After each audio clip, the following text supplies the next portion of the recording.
The phone call came at 3:47 a.m., cutting through the Florida humidity and Diana Hayes's restless sleep like a blade. Her military-trained reflexes had her sitting upright before the second ring, hand reaching for the bedside lamp in the cramped efficiency apartment she'd been calling home for the past 6 months. "Hello?" Silence. Then, a whisper so soft she almost missed it. "Grandmother, please help me." The line went dead. Diana stared at the phone, her heart hammering against her ribs. 62 years of life, 40 of them in uniform, had taught her to trust her instincts. And every instinct she possessed was screaming that something was terribly wrong. She'd never been a grandmother, had never expected to be one. Her son Michael had been married for only 18 months to a woman named Victoria, and they'd never mentioned children. But that voice, young, frightened, calling her by a title that should have filled her with joy instead of dread, carried a familiarity that made her skin crawl. It sounded like Rebecca. Diana closed her eyes, forcing down the memory that always threatened to surface in moments like this. Rebecca had been dead for 22 years. Rebecca would never call anyone again. But that whisper. She was dressed and in her car within 10 minutes. The 2-hour drive to Tampa Bay stretching ahead of her like a mission into enemy territory. She'd planned to visit Michael next week. Had been putting it off since her retirement 6 months ago. The transition from Colonel Diana Hayes to civilian Diana Hayes had been harder than any combat deployment she'd ever endured. At least in Afghanistan, she'd known who the enemy was. The highway was empty at this hour, giving her too much time to think about Marcus Delacroix, the 19-year-old private who died in her arms 3 years ago in a dusty outpost outside Kandahar. He'd had the same brown eyes as Rebecca, the same trusting expression that had haunted Diana's dreams ever since. "Tell my mom I tried to be brave," Marcus had whispered as his life bled out onto the sand. Diana had held him, this boy young enough to be her son, and made a promise she'd kept religiously. She'd written to his mother every month for 3 years, sending pieces of her own heart in careful, typed letters, but it had never been enough to fill the hole his death had carved in her soul. The GPS directed her off the highway toward a residential neighborhood she'd never visited. Michael had moved here after his marriage, buying a house in a quiet suburb filled with young families and well-maintained lawns. It was the kind of place Diana had never been able to give him as a child, when her career had required constant moves and long deployments. The guilt was an old companion, worn smooth by years of carrying it. Michael's house appeared in her headlights, a modest 2-story with blue shutters and a garden that showed signs of careful tending. But something was wrong with the picture. The windows were dark, the driveway empty, and newspapers lay scattered across the front walk like abandoned promises. Diana parked and approached the front door, her trained eyes cataloging details that didn't fit. The mail slot was overflowing. A package sat by the door, warped from multiple rainstorms. The silence from within was complete, not the silence of sleep, but the deeper quiet of abandonment. She knocked anyway, 3 sharp raps that echoed through the pre-dawn air. Nothing. The spare key was where Michael had told her it would be, hidden under a painted rock shaped like a turtle. As she let herself into her son's house, Diana felt like she was crossing a threshold into a world she wasn't prepared to understand. The air inside was stale, thick with the scent of neglect. In the living room, empty picture frames sat on the mantelpiece, their contents removed. A layer of dust covered most surfaces. But it was the kitchen table that stopped her cold. Medical documents were spread across its surface, lab reports, insurance claims, correspondence with doctors she'd never heard of. Diana approached slowly, her heart sinking as she read the dates. The most recent was from 3 weeks ago. Pancreatic cancer, stage 4, terminal. Her son had been dying, and she hadn't known. The sound of footsteps on the front porch made her freeze. Through the window, she could see a police officer approaching, his hand resting casually on his radio. Diana opened the door before he could knock. "Ma'am, I'm Officer Rodriguez with the Tampa Bay Police. We received a call about suspicious activity at this address. I'm Diana Hayes. This is my son's house."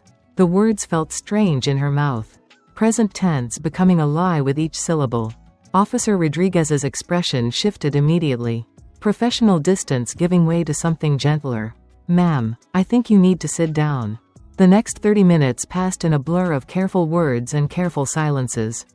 Michael had died 19 days ago. His wife Victoria had disappeared the night he was hospitalized, taking their personal belongings and most of their liquid assets. There was a child, Emma, 8 years old, who Victoria claimed was her daughter from a previous relationship. "Where is she now?" Diana asked, her voice steady despite the chaos in her chest. "Temporary foster care with the Morrison family. They're good people, but..." Rodriguez hesitated. "The child hasn't spoken since the night Victoria disappeared. The trauma specialists think she witnessed something." Diana felt a familiar weight settling on her shoulders, the weight of responsibility, of mission, of promises not yet made but already binding. "I want to see her." Rodriguez studied her carefully. "Ma'am, with respect, Emma doesn't know you. She's been through significant trauma. She called me." The words came out harder than Diana intended. 3 hours ago, she called me and asked for help. "That's not possible. Emma hasn't spoken to anyone since. I know my grandson's voice when I hear it." The lie came easily, born from a certainty Diana couldn't explain. "Where is she?" The Morrison house was 10 minutes away. A cheerful home with children's toys scattered across the front yard and the warm glow of kitchen lights in the windows. Susan Morrison met them at the door, a woman in her 40s with kind eyes and the patient demeanor of someone accustomed to caring for damaged children. "Mrs. Hayes, I'm so sorry for your loss," Susan said, leading them through a living room that smelled like coffee and home-baked bread. "Emma's been asking about family. But we weren't sure." "Asking how?" "Drawings. Mostly. She doesn't speak, but she communicates through pictures. Always the same theme, a little girl and an older woman standing together." Diana felt something cold and sharp settle in her chest. "Where is she now?" "In the garden. Fair warning, she startles easily. And she doesn't trust adults readily." Through the back window, Diana could see a small figure sitting beneath a large oak tree. The child was perhaps 8 years old, with long dark hair and the kind of stillness that spoke of hypervigilance. She sat with her back to the tree, positioned so she could see all approaches, a defensive posture Diana recognized from combat zones. "I'd like to meet her." Susan hesitated. "The trauma team recommends not pushing." "I won't push." Diana's voice carried the quiet authority of someone accustomed to being obeyed. "I just want her to know she's not alone." They walked out into the garden together, and Diana felt her breath catch as the child looked up. Emma had Michael's eyes, the same warm brown, the same intelligent alertness. But where Michael's eyes had always held laughter, Emma's held a wariness that no 8-year-old should possess. And underneath that wariness, in the shape of her face and the tilt of her head, Diana saw an echo that made her heart stop. Rebecca. This child looked like Rebecca. "Emma, sweetheart," Susan said softly. "This is Diana." She was Michael's mother. Emma studied Diana with the careful attention of someone much older, taking in details and filing them away. She didn't speak, but she didn't run either. Diana lowered herself to the ground, sitting cross-legged on the grass a few feet away from Emma. Close enough to communicate, far enough to avoid feeling threatening. "Hello, Emma." Her voice was calm, steady. "I'm sorry we haven't met before. I was far away, working." Emma continued to stare, and Diana could see her processing the information. After a moment, the child pulled out a piece of paper and a crayon from her pocket and began to draw. Diana waited patiently while Emma worked, understanding instinctively that rushing would undo any progress. Susan stood quietly nearby, ready to intervene if necessary but giving them space to connect. When Emma finished drawing, she turned the paper around. It was a simple but clear picture of a house, Michael's house, with 3 stick figures standing in front of it. One was larger, clearly an adult man. The second was small, with long dark hair. The third was separate from the house, standing in the distance. And Emma had drawn an X over this figure. "Is that you and Michael?" Diana asked gently, pointing to the first 2 figures. Emma nodded, then pointed to the X'd-out figure and shook her head vigorously. "The bad lady?" Another nod, but this time Emma picked up her crayon and drew something that made Diana's blood run cold. Next to the X'd-out figure, she drew a simple representation of a syringe. "Emma," Diana said quietly, "did you see what happened to Michael?"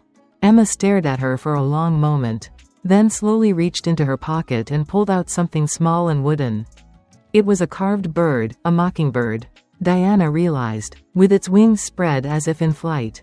The craftsmanship was exquisite, each feather detailed with loving care. Emma placed the bird on the grass between them, then pointed to herself and made a gesture with her hands, covering her eyes.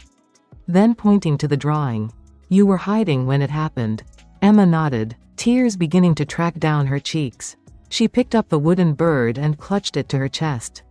Then surprised Diana by speaking for the first time.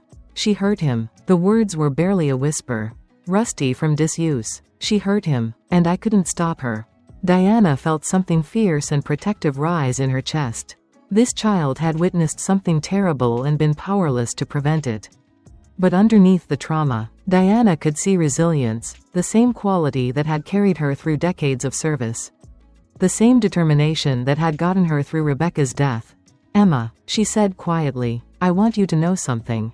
I'm going to find out what happened to Michael. And I'm going to make sure you're safe. That's a promise." Emma stared at her for a long moment, then slowly reached out and placed the wooden bird in Diana's palm. Her small hand lingered for just a moment, warm and trusting, before she pulled it back. "Michael made this for me," Emma whispered, when the bad lady got angry. "It's beautiful," Diana said, genuinely admiring the craftsmanship. "Michael was very talented," he said. "He said he learned from someone special. Someone who used to make things for him when he was little." Diana's world tilted slightly. Michael had never mentioned learning woodworking, had never shown any interest in crafts as a child. But as she turned the mockingbird over in her hands, she recognized something in the style, in the attention to detail. It was the same style Rebecca had used in her art classes. The same careful attention to natural forms that had earned her a scholarship to art school, a scholarship she'd never lived to use. "Emma," Diana said carefully, "did Michael ever talk about having a sister?" Emma's eyes widened. "He said he had a sister in heaven. He said she was an angel who watched over people." The words hit Diana like a physical blow. Michael had known about Rebecca. Somehow, despite all her efforts to protect him from that pain, he had known. "Did he tell you her name?" "Rebecca." Emma pronounced the name carefully, like a prayer. "He said Rebecca would have loved me. He said she would have been the best aunt in the world." Diana couldn't speak for several minutes, overwhelmed by the revelation that her son had carried knowledge of his sister, and apparently forgiveness for Diana's secrecy, without ever confronting her about it. "Mrs. Hayes?" Susan's voice was gentle. "Are you all right?" Diana nodded, not trusting her voice. Emma was watching her with those brown eyes so much like Michael's, so much like Rebecca's, and Diana felt the weight of generations settling on her shoulders. "Emma, would you like to come stay with me? In Michael's house, which would become our house." Emma studied Diana's face with the intense scrutiny of someone who had learned the hard way that adults couldn't always be trusted. After what felt like an eternity, she picked up her crayon and added one more detail to her drawing, a small bird perched on the roof of the house. Then she carefully tore the paper in half, keeping the side with the house and the good figures, and pushing the side with the X'd out person toward Diana. The message was clear: the bad part stays with you. The good part comes with me.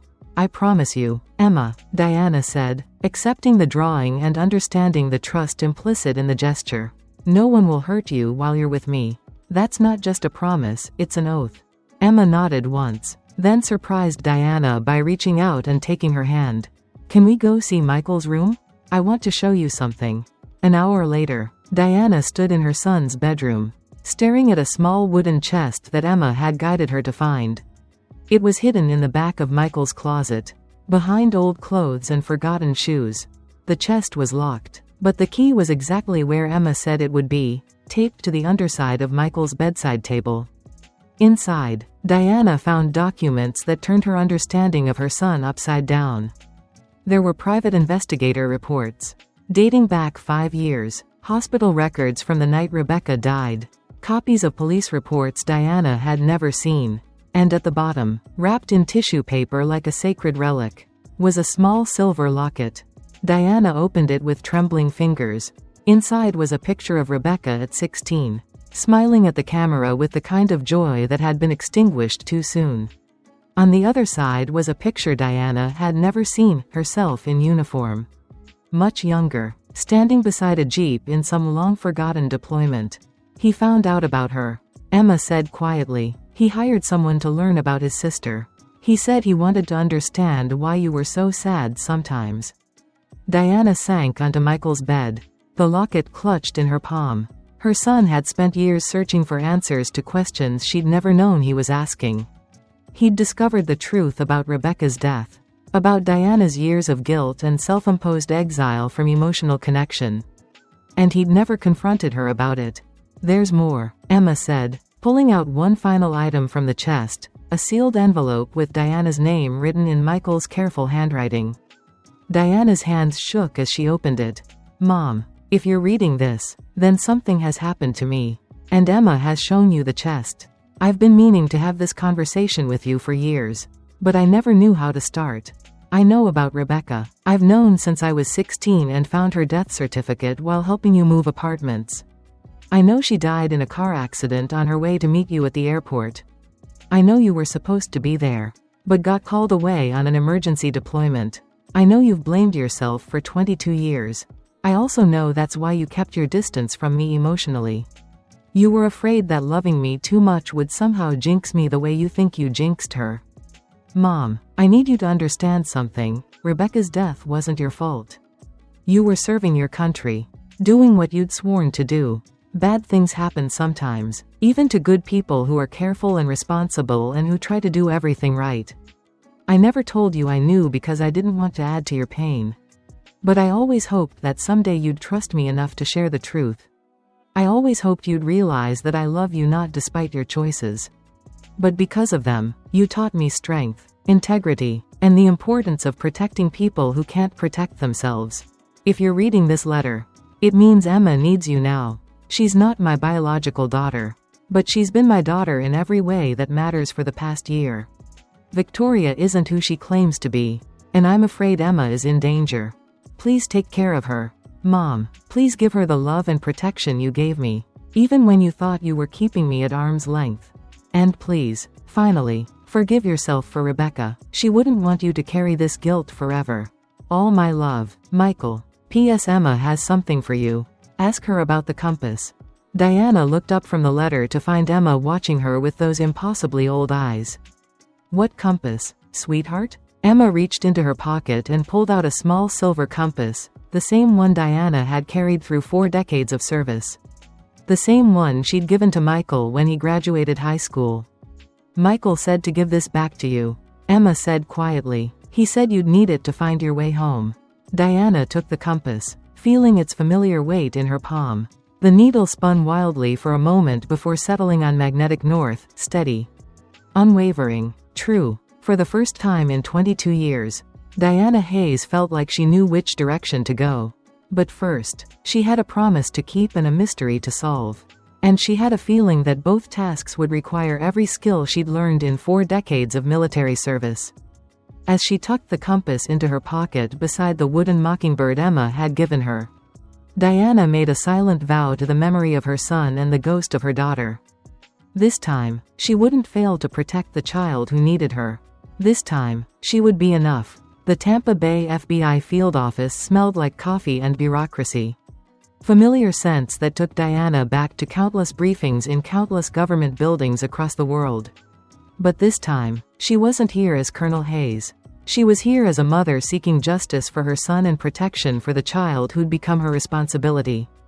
Agent Sarah Martinez was younger than Diana had expected.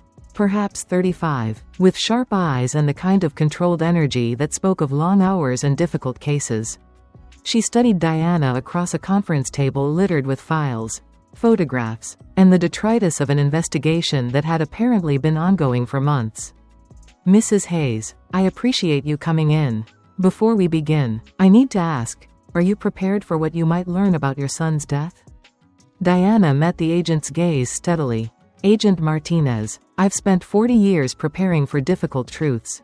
What I'm not prepared for is leaving Emma vulnerable while we dance around the facts. Martinez nodded, a smile flickering across her face.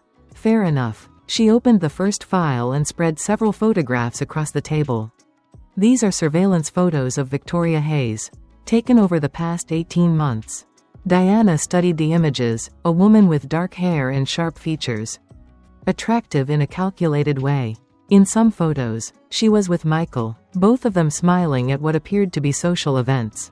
In others, she was alone, always well-dressed, always appearing confident and in control. "Tell me about her," Diana said. Her real name is Sarah Chen. She's 38 years old, originally from Seattle, and she's killed at least 6 people that we know of. Possibly more. The words hung in the air like smoke from a distant fire. Diana absorbed the information with the same calm focus she'd once applied to mission briefings. But underneath her professional demeanor, rage burned white-hot. How? Martinez opened another file, revealing a timeline that made Diana's stomach clench. She targets vulnerable individuals, usually men. Usually wealthy, usually isolated in some way. She establishes relationships, gains access to their finances and legal documents, then arranges their deaths to look like accidents or natural causes. And Michael? Your son was perfect for her profile. Successful, lonely, recently recovered from a difficult divorce. When his cancer diagnosis came back, she saw an opportunity to accelerate her timeline. Diana thought about the medical documents she'd found in Michael's house, the systematic draining of his accounts, the delay in treatment that had allowed the cancer to progress beyond hope.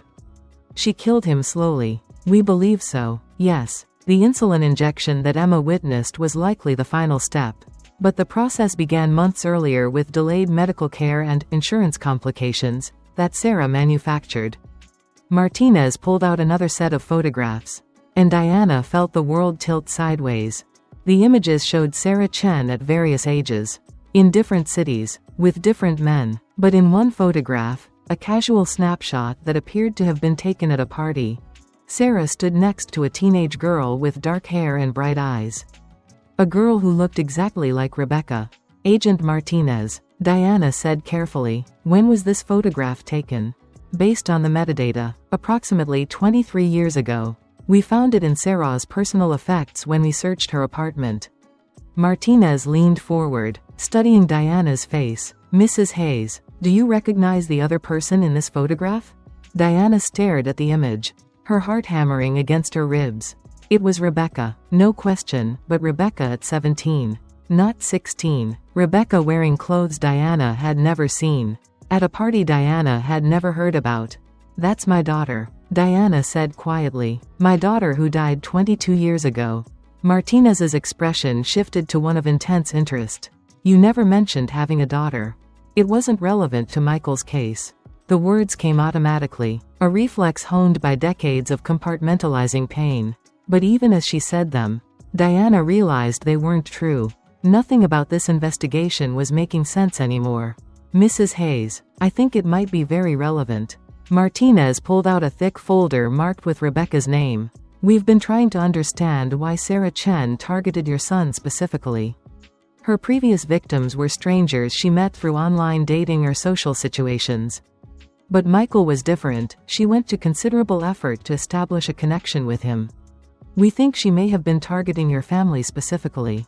Diana felt cold certainty settling in her bones. Because of Rebecca. Tell me about your daughter. For the next hour, Diana found herself sharing details she'd kept locked away for 2 decades. Rebecca's artistic talent, her scholarship to art school, her plans to become a teacher. The night she'd died, rushing to meet Diana at the airport before Diana's deployment to Kosovo. The car accident that had taken her life while Diana was stuck in a last-minute briefing that couldn't be postponed. Rebecca was 17 when she died, Diana said, her voice steady despite the pain of remembering. She was supposed to meet me at SeaTac Airport. We were going to have dinner together before I left for deployment, something we'd planned for weeks. Martinez nodded, taking notes. But you were delayed? Emergency briefing. Intelligence had come in about a potential threat to our convoy routes. I called Rebecca, told her I'd be 3 hours late. She said she'd wait at the airport restaurant. Do homework. Diana's hands clenched into fists. She never made it. A drunk driver ran a red light 6 blocks from the airport. And Sarah Chen was Rebecca's friend? I'd never seen her before that photograph. Rebecca had friends I didn't know. She was 17. Independent. Starting to build her own life. Diana stared at the image again. But if they knew each other? Martinez pulled out another file. This one containing what appeared to be school records and social media printouts. We've been reconstructing Sarah Chen's background. She attended Roosevelt High School in Seattle from 1999 to 2003. Same school as Rebecca. Diana felt pieces clicking into place with sickening clarity. She knew Rebecca. She knew about our family. There's more. Martinez hesitated, then pulled out a final document, what appeared to be a handwritten letter. We found this in Sarah's apartment. It's addressed to Rebecca Hayes. But it was never sent. Diana took the letter with trembling hands. The handwriting was young, uncertain, filled with the kind of emotional intensity that belonged to teenage girls. Dear Becca, I know you probably think I'm weird for writing this. But I had to tell someone how sorry I am about what happened. I know you were excited about seeing your mom before she left for the war. I know how much you missed her when she was gone. I can't stop thinking about that night. About how you were so nervous about the dinner. About how you wanted everything to be perfect. You bought that dress specifically to impress her. Remember? The blue one that matched your eyes. I keep thinking that if I hadn't kept you so long at my house. If we hadn't spent all that time working on our art project. You might have left earlier. You might have missed that intersection. You might still be here.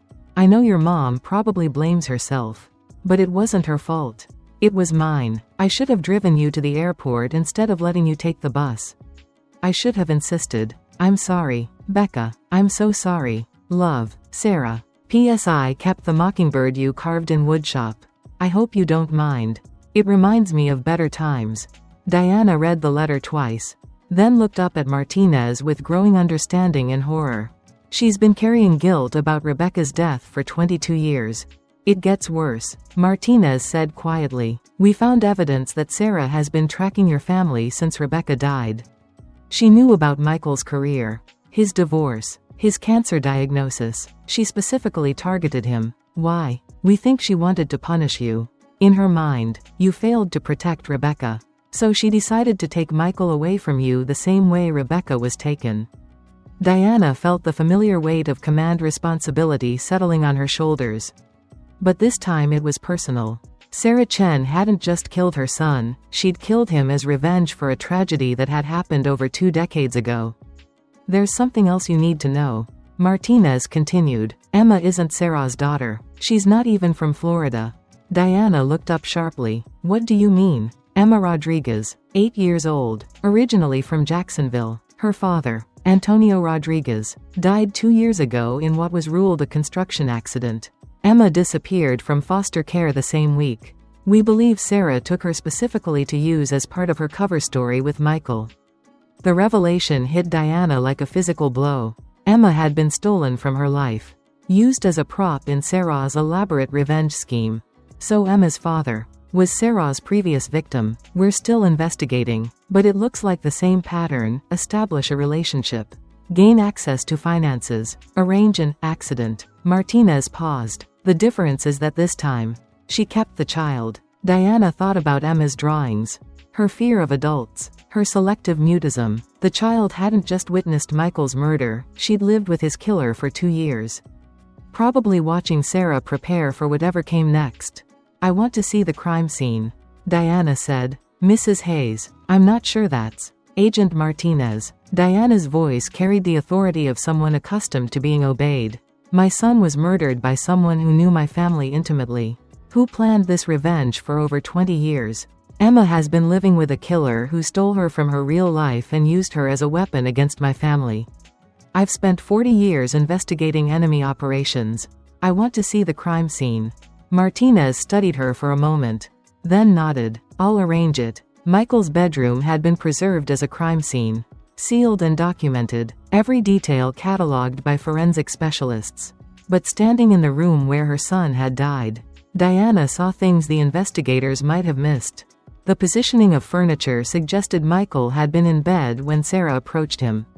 The insulin syringe had been found on the nightstand, along with what appeared to be a glass of water and several pill bottles. But it was the small details that told the real story. On Michael's dresser sat a framed photograph of Rebecca that Diana had never seen before, Rebecca at 16. Laughing at something off camera. Next to it was a wooden carving of a small mockingbird, identical to the one Emma carried. He was thinking about Rebecca when he died, Diana said quietly. Martinez nodded. The night nurse at the hospital said Michael kept asking about the girls. We assumed he meant Emma and Sarah. But he meant Emma and Rebecca. Diana picked up the wooden bird, feeling its familiar weight. He knew Sarah wasn't who she claimed to be. He knew Emma was in danger. How can you be sure? Diana pointed to the nightstand, where a small leather journal lay open to the final entry. Michael's handwriting was weak but clear. Day 127. Sarah doesn't know I've figured it out. She doesn't know about the private investigator. Doesn't know I've been documenting everything. Emma tried to tell me about her real father tonight. She drew pictures of a man who looked nothing like the abusive ex Sarah described. She's been trying to communicate the truth for months.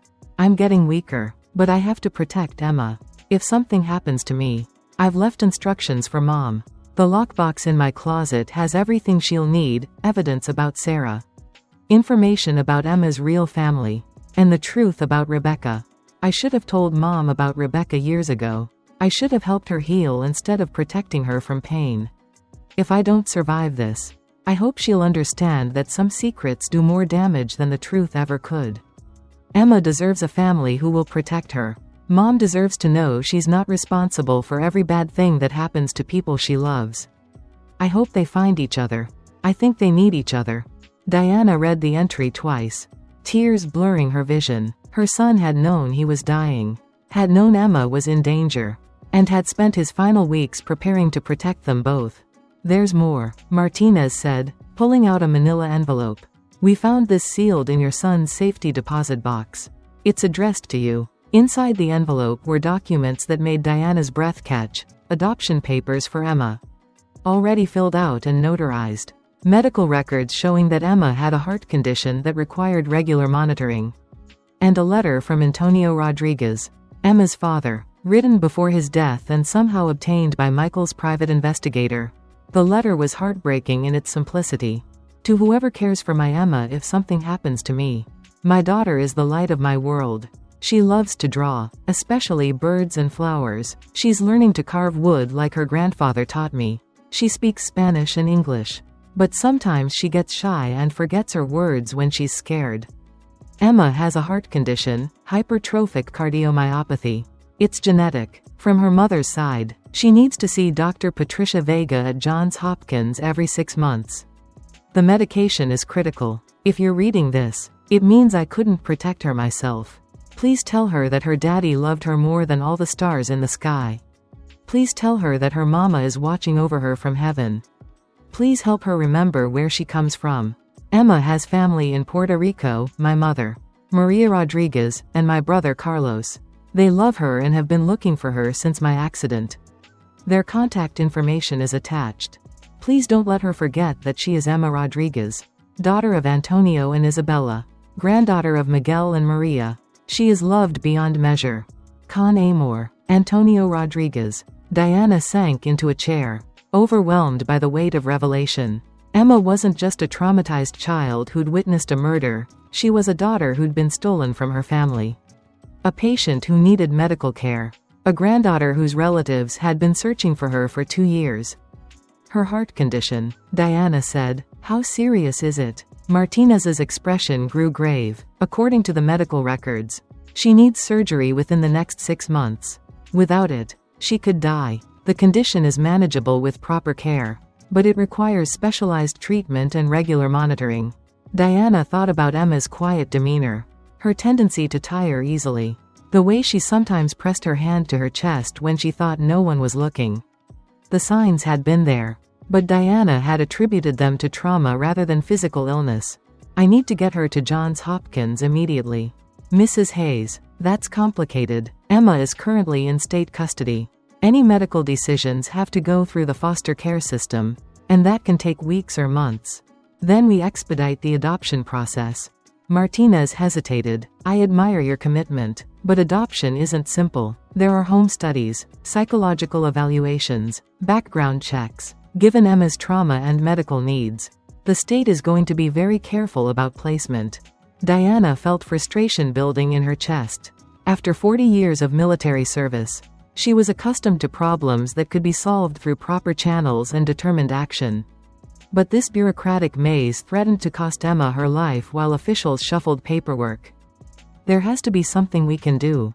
Actually, Martinez said slowly. There might be. Michael's adoption papers included a clause naming you as Emma's guardian in the event of his death. It's not legally binding yet, but it shows clear intent. Combined with Emma's medical needs and the fact that you're her only known family connection, I'll take whatever legal risk is necessary. It's not about legal risk. It's about doing what's best for Emma. Martinez closed the files and looked at Diana directly. Mrs. Hayes, I lost my own daughter 3 years ago. Leukemia. I know what it's like to feel helpless when a child's life is in danger. Diana felt a flash of recognition. I'm sorry for your loss. Emma needs someone who understands that love isn't just an emotion, it's a commitment to action. Someone who won't give up when things get complicated. Martinez paused. Michael chose well. That evening, Diana sat in the Morrison family's living room, watching Emma draw at the coffee table while Susan Morrison prepared dinner in the kitchen. The child's movements were careful, deliberate, each line placed with the precision of someone who'd learned that small mistakes could have large consequences. What are you drawing, sweetheart? Diana asked. Emma looked up, then turned the paper around. It was a detailed sketch of the wooden mockingbird, rendered with remarkable skill for an 8-year-old. But this version had something extra, a small human figure sitting on the bird's back, arms outstretched as if flying. Is that you? Emma nodded, then picked up another crayon and began adding to the drawing. This time, she drew a second bird, larger than the first, with another figure riding on its back. Who's the other person? Emma pointed to Diana, then to the drawing. Flying together, she whispered. Diana felt her heart clench. Despite everything Emma had endured, she still had hope, still believed in the possibility of safety, of family, of soaring above the darkness that had defined her recent past. Emma, I need to tell you something important. About your heart. Emma's hand stilled on the crayon. She looked up at Diana with those two knowing eyes. Am I going to die like Michael? The question was asked with the matter-of-fact tone of a child who'd seen too much death, who'd learned to expect loss rather than hope for healing. No, Diana said firmly, you're not going to die. But you do need special doctors to help your heart stay strong. Emma absorbed this information, then returned to her drawing. She added one more detail, a small building below the flying birds, with tiny figures waving from the windows. The doctor place? Yes. And Emma, there are other people who love you. Your real family in Puerto Rico. Your grandmother Maria has been looking for you since your daddy died. Emma's eyes widened. Abuela Maria? She's real? Very real. And she wants to meet you very much. For the first time since Diana had met her, Emma smiled, a real smile. Bright and genuine. Daddy said Abuela Maria made the best pasteles in the whole world. Would you like to talk to her on the phone? Emma nodded enthusiastically, then grew serious again. But what about the bad lady? What if she comes back? Diana took Emma's small hands in her own. The bad lady is never coming back. That's a promise I can keep. How do you know? Because tomorrow, we're going to make sure of it. That night, Diana sat in her hotel room, staring at the phone number Agent Martinez had given her. On the other end of that number was Sarah Chen, sitting in a federal holding facility, waiting for her formal arraignment on charges of murder, fraud, and kidnapping. Diana had faced enemy interrogations before, had stared down terrorists and war criminals. But this conversation felt different. This was personal in a way that made her hands shake as she dialed. The phone was answered on the second ring. This is Sarah. The voice was calm, almost pleasant, nothing like the monster Diana had been expecting. This is Diana Hayes. I think you've been waiting for my call. A long pause. Then, softly, hello, Mrs. Hayes. Yes, I've been waiting 22 years for this conversation. The Federal Detention Center in downtown Tampa was a monument to bureaucratic sterility, gray walls, fluorescent lighting, and the kind of institutional silence that pressed against Diana's chest like a physical weight. She'd been in similar facilities across the world, but never as a civilian. Never as a mother seeking answers about her murdered son. Agent Martinez walked beside her through the security checkpoints, past the metal detectors and armed guards, toward a visiting room that smelled of disinfectant and defeat. "Remember," Martinez said quietly, "she's agreed to this meeting. But she's not required to answer any of your questions. If she becomes aggressive or tries to manipulate you." Agent Martinez. Diana's voice was steady, controlled. "I've interrogated enemy combatants who've killed American soldiers. I think I can handle one woman with a grudge." But as they approached the visiting room, Diana felt a flutter of uncertainty. This wasn't about national security or military intelligence. This was about her daughter's death, her son's murder, and a child whose life hung in the balance of secrets that had been festering for over 2 decades. Sarah Chen was smaller than Diana had expected, diminished by the orange jumpsuit and the restraints that shackled her hands to a chain around her waist. But her eyes held the same calculation Diana had seen in the surveillance photographs. The same careful intelligence that had allowed her to manipulate her way through multiple identities and multiple victims. When Sarah looked up and saw Diana, something shifted in her expression, surprise, perhaps, or recognition of a moment she'd been anticipating for years. "Mrs. Hayes." Sarah's voice was soft, respectful. "Thank you for coming." Diana sat down across from her, separated by a metal table and 22 years of buried truth. "I'm not here for you, Sarah. I'm here for Emma, and for my son." Sarah nodded, as if she'd expected nothing else. "How is Emma? Is she all right?" The question carried genuine concern, which Diana found more disturbing than outright malice would have been. "She's alive. She needs heart surgery. She hasn't spoken about her real father in 2 years because you convinced her he was dead and that it was somehow her fault." Sarah flinched as if Diana had struck her. "I never told her it was her fault. I would never." "Don't." Diana's voice cut through the air like a blade. "Don't sit there and pretend you care about that child's well-being when you've spent 2 years using her as a prop in your revenge fantasy." For a moment, Sarah's composure cracked completely, and Diana saw something raw and desperate underneath the careful control. "You don't understand," Sarah whispered. "Emma was never supposed to be part of this. When Antonio died, she was going to be placed in foster care anyway. I couldn't leave her alone. I couldn't abandon her the way I abandoned Rebecca?" Sarah's eyes filled with tears. "Rebecca was my best friend. My only friend. She was the only person who'd ever been kind to me without wanting something in return." Diana felt the familiar tightness in her chest that came whenever someone spoke Rebecca's name. "Tell me about the night she died." Sarah was quiet for so long that Diana thought she might refuse to answer. When she finally spoke, her voice was barely audible. "We were working on a project for art class. A wood carving assignment. Rebecca was so talented, she could make anything beautiful with her hands. We'd been working all afternoon, and she kept checking the clock because she was supposed to meet you at the airport." Diana listened, her heart beating faster with each detail. "She was so excited about dinner with you. She'd bought a new dress, practiced what she was going to say about her college plans. She wanted to tell you about the scholarship, about her dreams of becoming an art teacher. But she stayed late at your house. I asked her to." Sarah's voice broke. "I was having problems at home. My stepfather had been difficult. Rebecca was the only person who made me feel safe. I begged her to stay longer, just until my mother got home from work." Diana felt pieces clicking into place with sickening clarity. So she missed her original bus to the airport. She took the 7:30 bus instead of the 5 o'clock. If she'd left when she planned, she would have been through that intersection an hour before the drunk driver ran the red light. Sarah looked up at Diana with eyes full of ancient pain. "She died because I was selfish. Because I needed her more than you did." The words hung in the air between them. 22 years of guilt and blame and misplaced responsibility finally given voice. "And you've been punishing me for it ever since." Sarah nodded slowly. "At first, I just hated you. You were this important military officer, off saving the world, while your daughter died trying to get to you. It seemed so unfair that Rebecca lost her life over a dinner she probably wouldn't have enjoyed anyway." Diana felt anger flare in her chest. You don't know anything about my relationship with Rebecca. I know she felt like she had to compete with your career for your attention. I know she worried that you loved the army more than you loved her.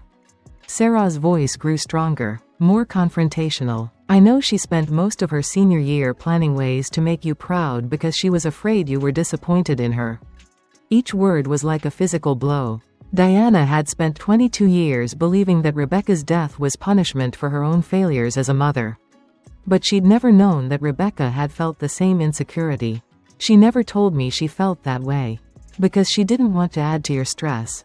She knew you were dealing with important things.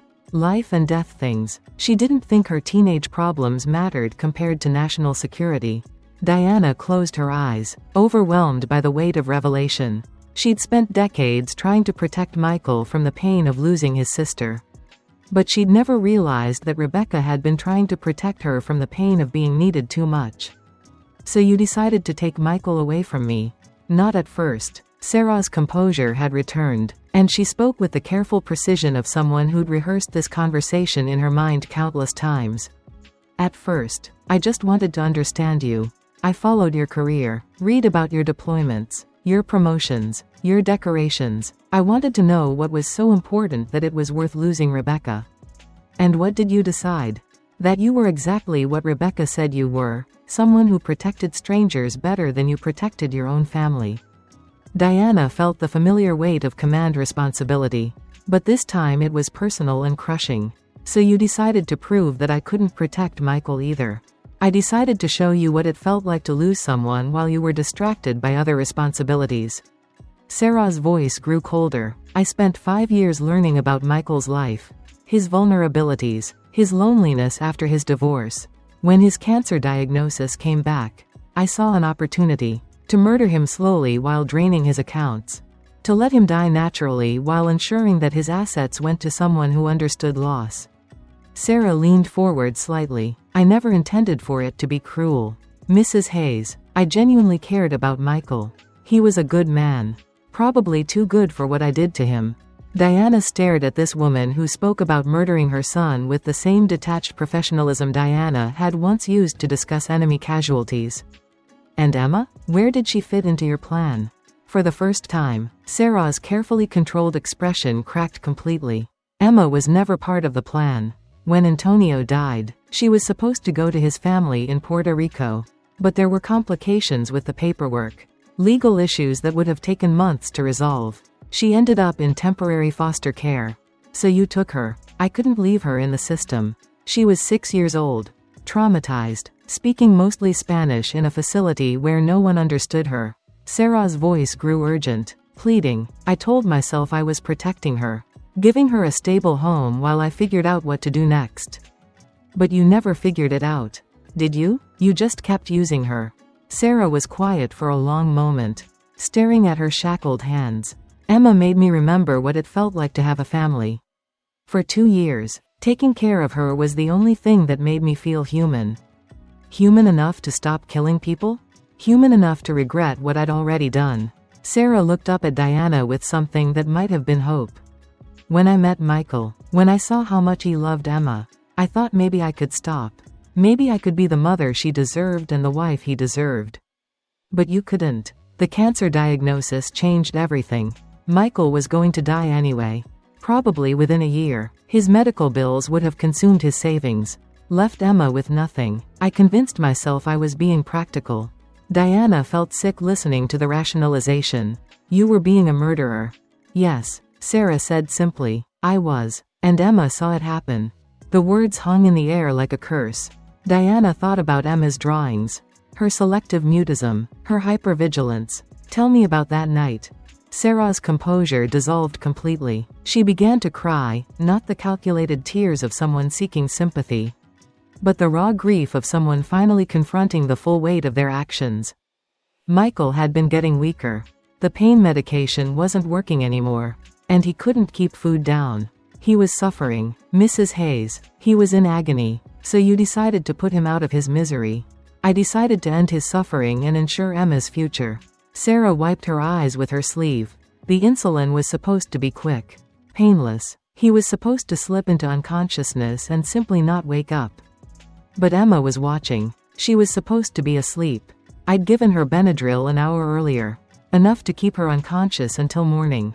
But she must have hidden the pills. Pretended to swallow them. Diana felt her heart breaking for the child who'd been so afraid that she'd learned to fake taking medication. Who'd been so suspicious of the adults in her life that she'd stayed awake to monitor what they were doing. What did she see? Everything. Sarah's voice was barely a whisper. Michael woke up when I injected the insulin. He saw Emma standing in the doorway. And he tried to call out to her. He tried to tell her to run. To call for help. But she didn't run. She hid in the closet and watched through the crack in the door. She saw Michael convulsing. Saw me trying to hold him down.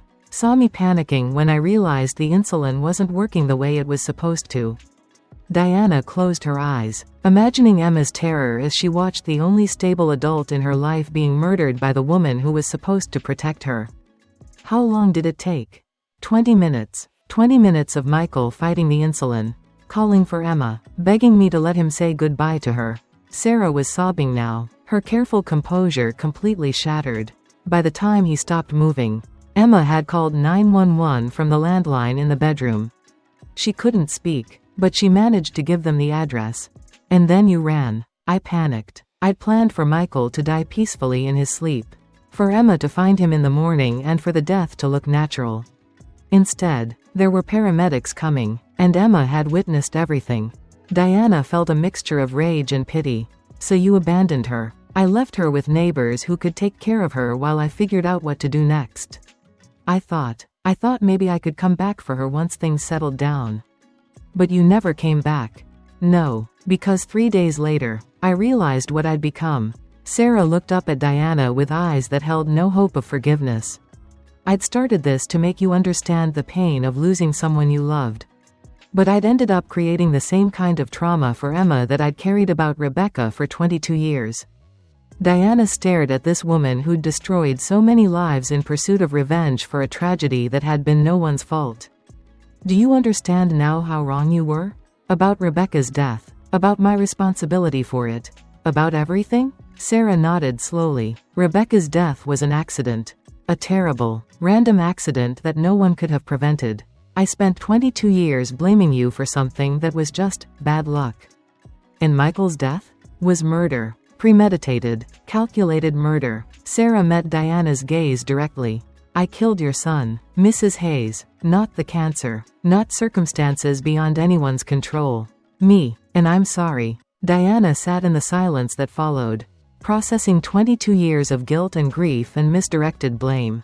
Sarah Chen had murdered her son based on a fundamental misunderstanding of responsibility, loss, and the random cruelty of life. But underneath her anger, Diana felt something unexpected: relief. For the first time since Rebecca's death, she had absolute clarity about what she could and couldn't control, what she was and wasn't responsible for. There's something else you need to know, Sarah said quietly, about Emma's heart condition. Diana's attention sharpened immediately. What about it? It's not genetic. The medical records Antonio showed you were falsified. Diana felt the world tilt sideways. What do you mean? Emma's heart problem was caused by prolonged exposure to a drug I was giving her. Small doses over 2 years. To keep her compliant and manageable. The condition is reversible with proper treatment. But if she doesn't get help soon, she'll die. Diana's voice was deadly quiet. The damage will become permanent. She has maybe 6 weeks before the scarring becomes irreversible. Diana stood up so suddenly that her chair scraped against the floor. You poisoned her. For 2 years, you systematically poisoned a child. I convinced myself I was protecting her from worse trauma. Foster care, institutional settings, separation from the only family she knew. Sarah's voice grew smaller. But I know now that I was just protecting my ability to control her. Diana felt rage building in her chest. But underneath it was something more urgent, the need to save Emma before it was too late. What drug? Digitalis. Small doses. A regular schedule. To mimic the symptoms of cardiomyopathy without creating an obvious pattern. Diana had heard enough. She turned toward the door. Then stopped and looked back at Sarah one final time. Emma's going to live. She's going to get the treatment she needs. And she's going to grow up surrounded by people who actually love her. Your plan failed, Sarah. Rebecca's death was meaningless tragedy. But Emma's life is going to be meaningful triumph. Sarah nodded, tears streaming down her face. Mrs. Hayes? When Emma is older, when she's ready to understand, will you tell her that I'm sorry? Will you tell her that she deserved better than what I gave her? Diana paused at the door. I'll tell her that some people are too broken to love properly. But that doesn't make them less worthy of forgiveness. What she does with that information will be her choice. 6 hours later, Diana sat in the waiting room at Johns Hopkins Children's Hospital in Baltimore. Watching Emma sleep in the hospital bed through the window. The child had been admitted immediately upon their arrival, and the cardiac team was already preparing for emergency surgery to repair the damage caused by 2 years of systematic poisoning. Dr. Patricia Vega, the cardiologist who'd originally treated Emma as a baby, sat beside Diana, reviewing test results that confirmed their worst fears and best hopes. The good news is that we caught it in time, Dr. Vega explained. The digitalis toxicity has caused significant inflammation and scarring, but the underlying heart muscle is still healthy. With surgery and proper rehabilitation, Emma should make a full recovery. Diana felt a weight she'd been carrying for days finally beginning to lift. How long will the recovery take? 6 months to a year for full cardiac function to return. During that time, she'll need careful monitoring and gradual increases in activity level. Dr. Vega paused. Mrs. Hayes, I have to ask, are you prepared for the emotional challenges ahead? Emma has been through severe trauma, and the surgery will require a long period of careful care. Diana thought about her 40 years of military service, about the soldiers she'd shepherded through recovery from physical and psychological wounds, about the patience required to rebuild trust after betrayal. Doctor, I've been preparing for this mission my entire adult life.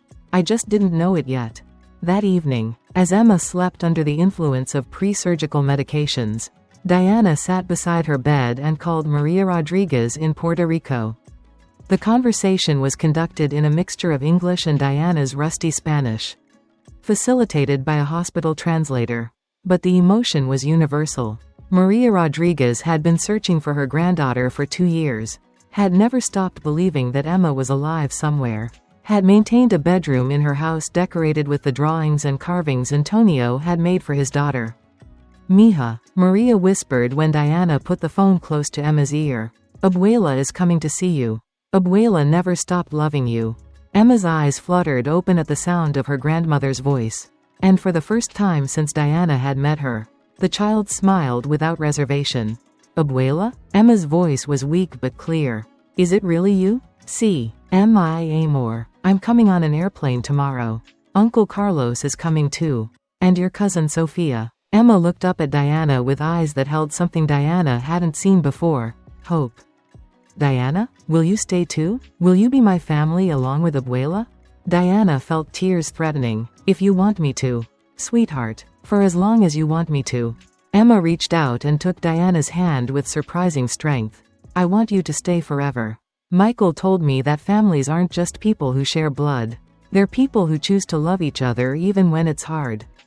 Diana squeezed Emma's small hand, feeling the steady pulse that would soon be restored to perfect rhythm by skilled surgeons and careful healing. Forever sounds exactly right. The next morning, as Emma was wheeled into surgery, Diana stood in the hospital chapel, staring at a stained glass window that depicted birds in flight. She thought about Michael's final letter, about Rebecca's interrupted dreams, about Sarah Chen's decades of misdirected grief. She thought about Marcus Delacroix, the young soldier who died in her arms in Afghanistan, and about all the children, her own and others, she'd tried and sometimes failed to protect. But mostly, she thought about Emma Rodriguez, 8 years old, who'd survived 2 years of abuse and 2 weeks of uncertainty to find her way to a family that would never let her down again. Diana pulled out the silver compass Michael had returned to her through Emma's small hands. The needle spun wildly for a moment before settling on magnetic north, steady. Unwavering. True. For the first time in 22 years, Diana Hayes knew exactly where she was going. 3 months later, Diana stood in the kitchen of the house in Tampa Bay that was now officially home to both her and Emma. Watching her granddaughter, the words still felt new and wonderful in her mind, carefully arrange wooden blocks on the breakfast table. Each block bore a letter. And Emma was slowly, methodically spelling out words, a morning ritual that had emerged without any prompting from adults. Abuela.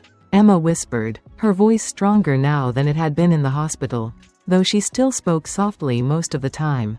Maria Rodriguez was arriving that afternoon for her monthly visit, part of a custody arrangement that honored both Emma's need for her biological family and her attachment to Diana. The solution had been unprecedented in family court, joint custody between a grandmother in Puerto Rico and an adoptive great-aunt in Florida. But Judge Patricia Morrison had taken one look at Emma's medical records and psychological evaluations and declared that the child needed every loving adult she can get. Diana continued preparing breakfast, respecting Emma's need to process her emotions through ritual and routine. The child spoke regularly now, though always quietly, and usually about practical things, what she wanted for lunch, which books she'd like to read, whether she could help with household tasks. Emotional conversations were still rare, but Dr. Sarah Kim, Emma's new therapist, had assured Diana that this was normal progress for a child working through complex trauma. The sound of footsteps on the front porch interrupted the morning quiet. Through the window, Diana could see Agent Martinez approaching, carrying what appeared to be a legal document folder.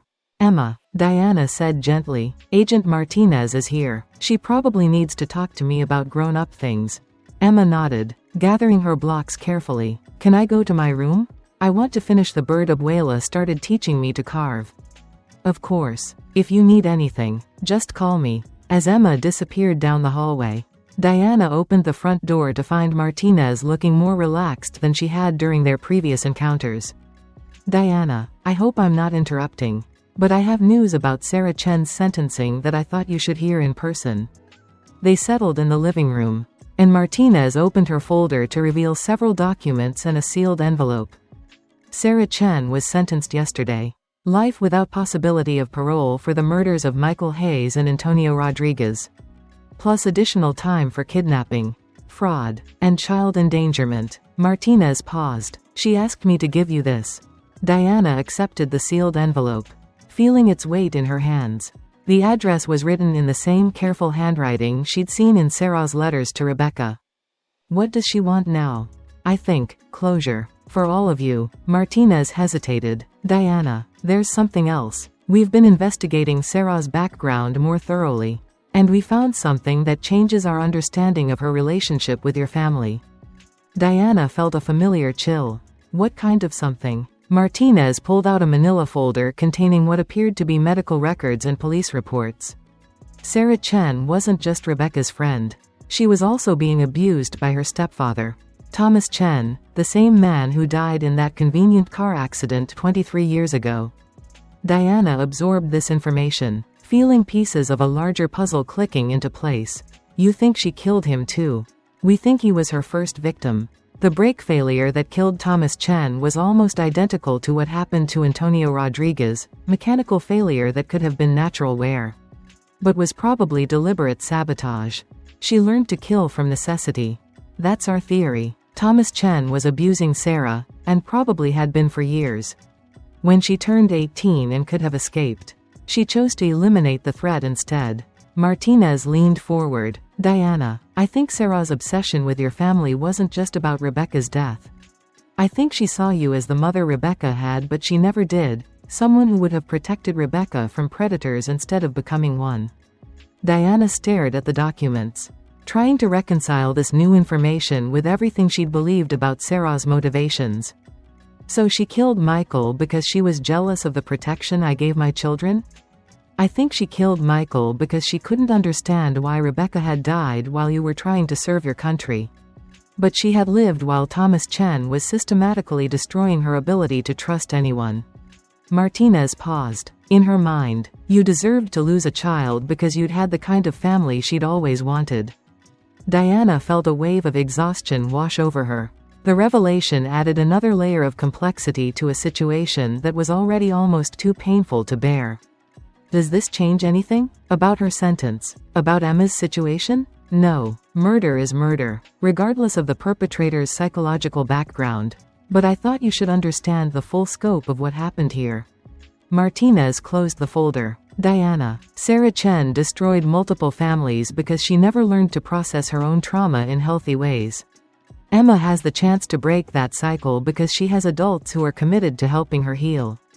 After Martinez left, Diana sat alone in the living room, holding Sarah's letter and thinking about the cycles of violence that could span generations if left unbroken.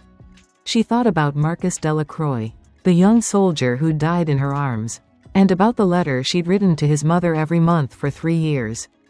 Healing, she'd learned, wasn't about forgetting pain or pretending damage hadn't occurred. It was about creating something meaningful from the pieces that remained. She opened Sarah's letter carefully. Dear Mrs. Hayes, I know I have no right to ask for your attention, but I wanted you to know that I understand now how wrong I was about everything. Rebecca's death wasn't your fault.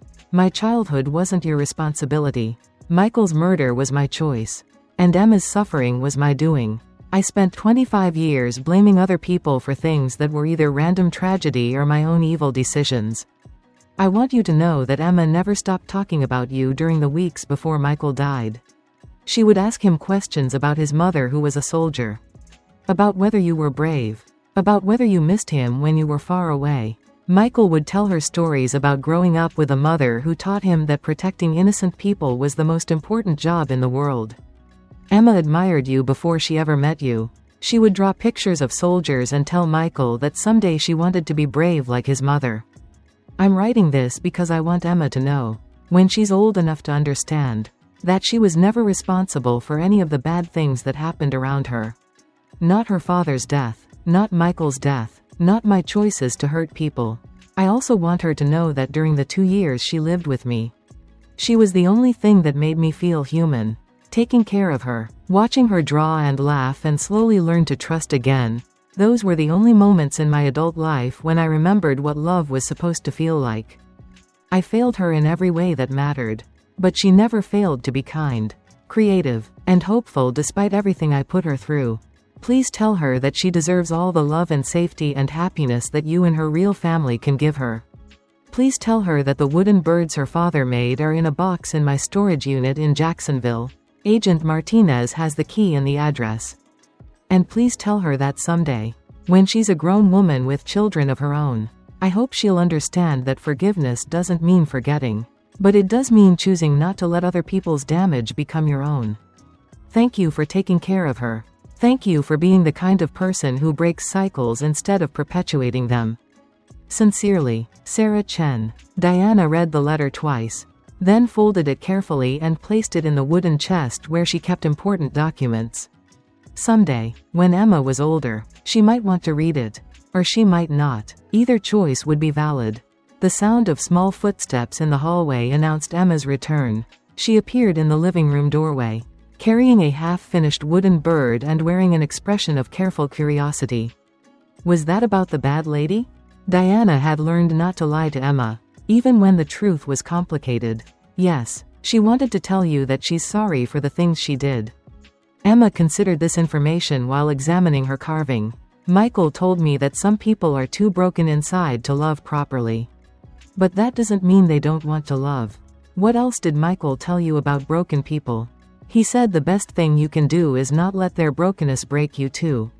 Emma looked up at Diana with those brown eyes that held too much wisdom for an 8-year-old. I think that's why Abuela cries sometimes when she looks at me. Because she's happy I'm not broken. Diana felt her heart clench. Are you broken, sweetheart? Emma was quiet for a long moment, turning the wooden bird over in her hands. I think I was cracked. Like when you drop something and it gets a crack but doesn't fall apart. But Abuela says cracks can make things stronger if you fix them the right way. What do you think is the right way? Love, and time, and people who don't lie to you about important things. Emma held up her carving. And making beautiful things with your hands. Like Daddy taught me. That afternoon, Diana and Emma drove to Jacksonville to retrieve the wooden birds that Antonio Rodriguez had carved for his daughter. The storage unit was small and dusty, filled with the remnants of Sarah Chen's various false identities and stolen lives. But in one corner, wrapped carefully in soft cloth, was a collection that took Diana's breath away. Dozens of wooden birds, each one unique, each one carved with the same loving attention to detail that characterized the mockingbird Emma carried everywhere. Cardinals and blue jays, owls and hawks, even a tiny hummingbird so delicate it seemed ready to take flight. Emma stood in the doorway of the storage unit, staring at this legacy from her father, tears streaming down her cheeks. "He made all of these for me?" Diana picked up a card that had been tucked among the birds. "In Antonio's handwriting, for Emma's room. So she will always have birds to keep her company when she can't sleep." "Yes," Diana said quietly. "He made them all for you."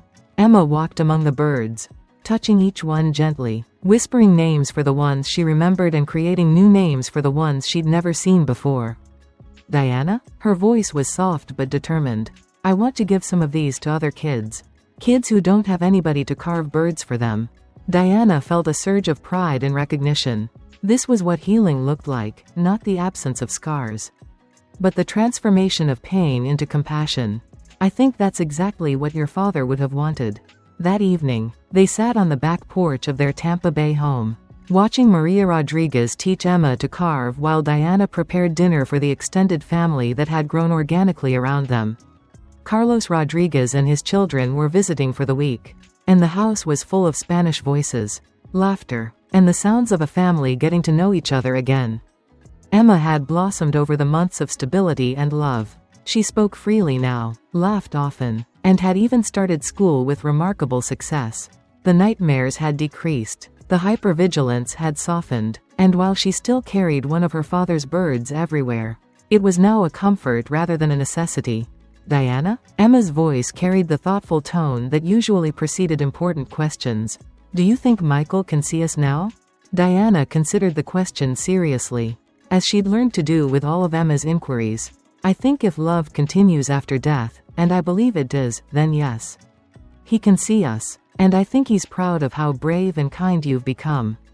"What about Rebecca? Can she see us too?" "I think Rebecca would be amazed by you.